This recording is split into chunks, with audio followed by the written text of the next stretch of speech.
Welcome to Penrose Learning, where we make understanding easy. You begin by confirming prerequisites. The app has device administrator rights and storage access, so it can save configs. You also enable any required accessibility options. Next, create or import one primary gesture and register at least one fallback PIN or biometric. This prevents lockout. Once done, pick overlay opacity and screen timeout so your gesture always registers. Make sure to test a simple 3-point gesture immediately to confirm the app captures touches correctly.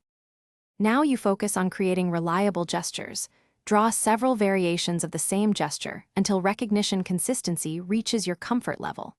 Adjust sensitivity and tolerance so the app accepts natural variants without false positives. Lower tolerance tightens security, higher tolerance improves usability.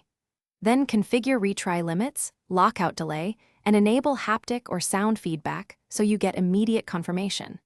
Finally, toggle stealth mode if you want the lock screen to hide strokes. This prevents shoulder surfing while keeping recognition intact.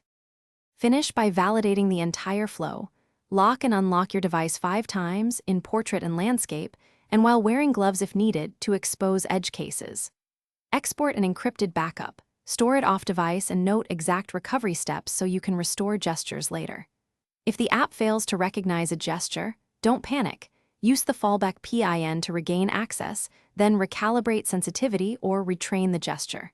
If problems persist, clear cache or reinstall while preserving your encrypted backup.